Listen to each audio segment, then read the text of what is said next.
Let me tell you something about life.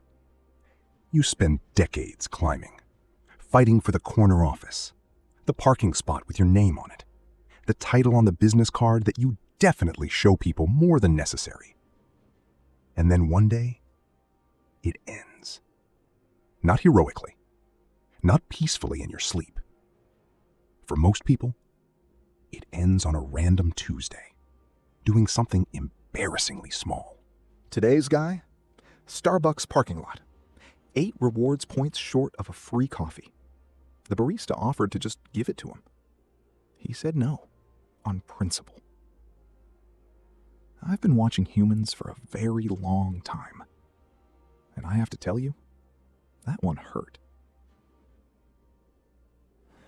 Welcome to Afterlife HR, where every soul that arrives gets reviewed, filed, and assigned, based on one simple question. What did you give? And the man who answers that question for every single soul, his name is Gerald, Hell's senior HR representative. Gerald didn't apply for this job. Gerald didn't interview for this job. Gerald simply appeared one day behind a desk with a stack of files and an expression that said, "I have seen everything, and I am done caring about any of it." He's taken exactly 2 coffee breaks in all of eternity. Didn't enjoy either of them. Called them both a poor use of company time. Nothing surprises Gerald. Nothing moves him. Last week, he processed a soul who claimed to be an actual saint. Gerald checked the file. Docked him 3 points for pride. Moved on. But today, Gerald has a file on his desk that even made him pause. Just for a second. For Gerald, that's basically a standing ovation. Max Henderson, CEO of Henderson Global, age 52, died on a Wednesday morning.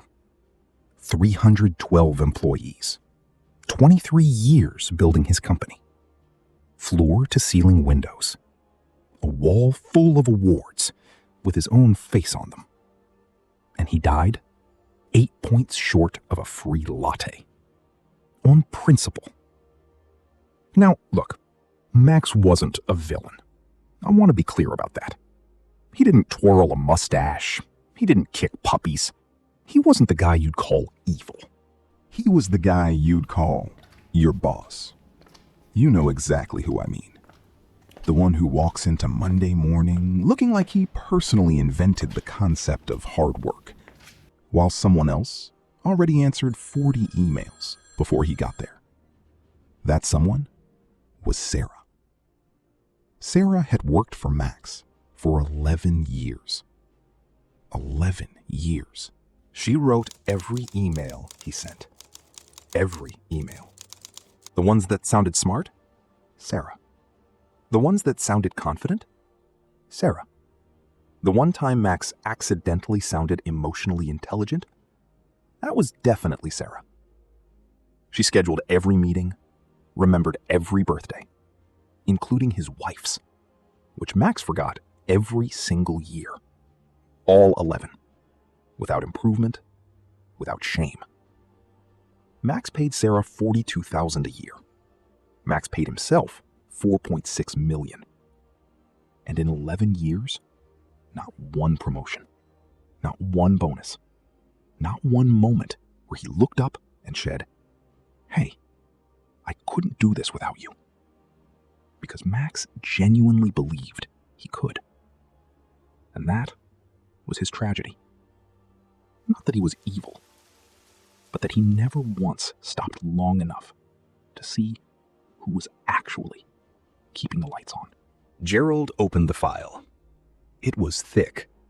The kind of thick that makes you think, this man had opportunities.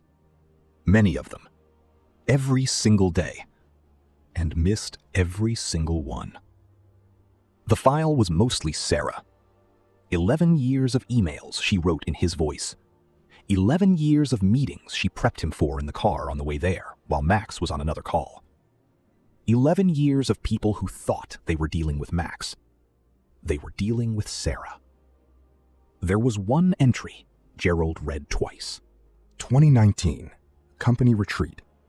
Max gave a speech about the importance of recognizing your team. Sarah had written that speech in the Uber, on the way to the venue, on her phone, with 1 bar of signal. The team gave him a standing ovation. Sarah sat in the back row and smiled. Not because she got credit. She didn't. But because the people in that room, her people, felt seen for 5 minutes. And that was enough for her.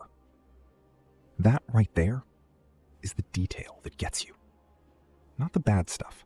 The fact that someone that good spent 11 years making someone that unaware look like a leader. Gerald closed that section of the file, picked up his stamp, and held it there for just a moment before bringing it down. Even Gerald has a line. Gerald's decision took 11 seconds. The paper read, Hell's office manager. Hell's HR East Wing. Reports to everyone. Salary, none. Contract, eternal. Not CEO, not VP, not even assistant manager. Office manager. The invisible job. The one that keeps everything running and gets credit for nothing. Sound familiar? Max will now manage schedules for 47 demons. None will tell him their preferences. All will blame him when things go wrong. None will explain what wrong means until after it's already happened. He will order supplies. The budget will always be wrong. The approver will never be available. When he asks who approves things, he'll be told to check the shared drive. There is no shared drive. He will book conference rooms. They will always be double booked. When he raises this, he'll be told to circle back. Nobody will tell him what circling back means, or when, or with who. Now, some of you are laughing. Some of you are nodding.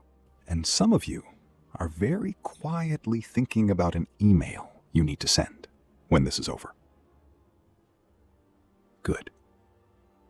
Because here's what Hell understood that Max never did. It's not a hard job.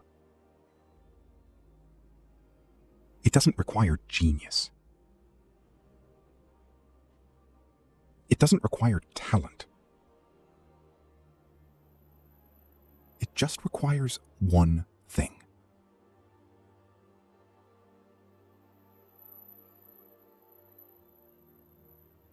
Noticing. Noticing the people around you. Noticing who showed up early, who stayed late, who wrote the speech in an Uber with 1 bar of signal.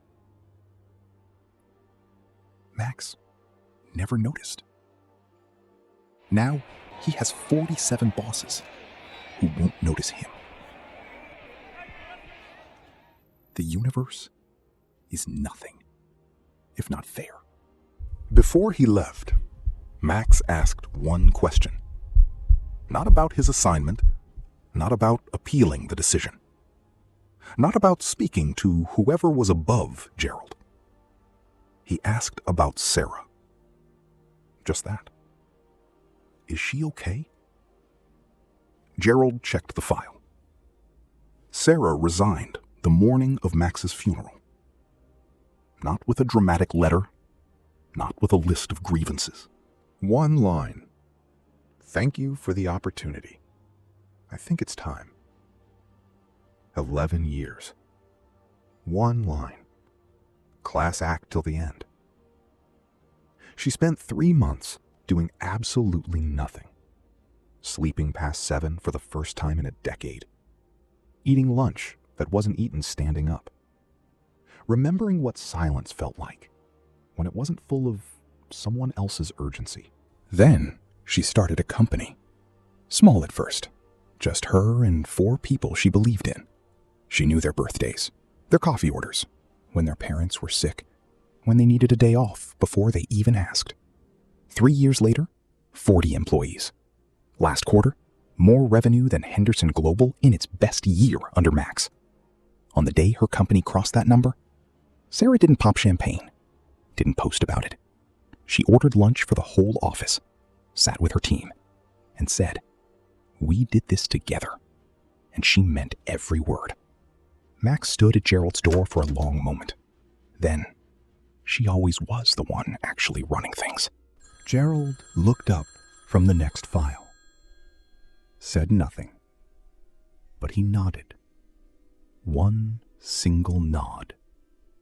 From Gerald, that's everything. Max Henderson is now 4 weeks into his eternal assignment. The printer jams every morning. The shared drive doesn't exist. Nobody says thank you. And Max, for the first time in his life, just fixes it. Shows up, does the work, without expecting anyone to notice. Maybe that's the whole lesson. Not that bosses are bad, not that success is wrong, just that the people holding everything together deserve to be seen while you still have time to see them. I'm the watcher. I've seen a lot of stories. This one is one of my favorites. Next week, she spent 47 years demanding to speak to the manager. Every restaurant, every store, every airline counter in the continental United States. She is the manager now. The customers are exactly like her.